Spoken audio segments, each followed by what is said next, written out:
This is GNN. This is Cheryl Gallant, your Conservative Member of Parliament in the historic riding of Renfrew-Nipissing-Pembroke. Welcome to another special summer edition of the Gallant Night News Live, broadcasting from Parliament Hill. Members of the media continue to show interest in the show, and that's great because today's show is going to be exciting. We're going to have a special report on the latest Trudeau tax target and the impact even small changes could have on the health care you receive. But first, the news. Trudeau's reckless tweeting has created a large surge in migrants crossing our borders illegally. Despite warnings from our Conservative official opposition and the public service during the winter, the Trudeau Liberals did not prepare. Their incompetence has forced locals to scramble. If the Trudeau Liberals had heeded warnings and retracted the tweet, they would not have needed to use Montreal's Olympic Stadium for shelter. If the Trudeau Liberals had prepared properly, they would not have needed to call the military in to set up a tent city near the border. This surge of migrants is in direct response to Trudeau's virtue signaling tweet. It's being circulated online and interpreted as an open invitation. In effect, he's telling the world Canadian borders are wide open. This is resulting in lengthy delays and backlogs in the entire immigration system. Legitimate refugees, women and children in war zones may be the ultimate victims of these delays. Last Friday was International Beer Day. To honor the day, I visited 3 local employers in the craft beer industry. Calabogie Brewery, Square Timber Brewery, and Whitewater Brewery have all established thriving businesses in a tough climate for startups. Despite high energy costs, new carbon taxes, employment insurance rate hikes, and more red tape, these companies are creating jobs. One positive action this federal government could take right now to help them create more jobs is to free the beer. Hashtag free the beer. Restrictions against transporting beer across interprovincial boundaries are unconstitutional, yet it is enforced by the Toronto Liberals with the support of the Ottawa Liberals. We need to end this provincial discrimination. Go to cherylgallant.com/freethebeer and tell Trudeau a Canadian beer is a Canadian beer is a Canadian beer. Yesterday, Eganville's Olympian Melissa Bishop ran hard and qualified for the women's 800-meter semifinals at the World Championships in London, England. The semifinal race is today at 2:35 p.m. Eastern Standard Time. Tune in and cheer on Melissa, who's running great this year.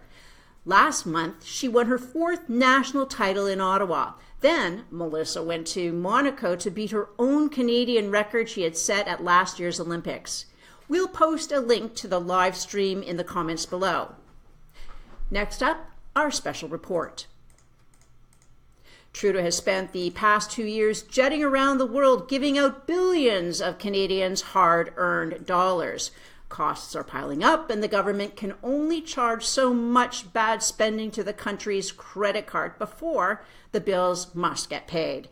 If Trudeau spent more time in Canada, maybe he would know there is a serious doctor shortage of the many concerns that constituents contact me about.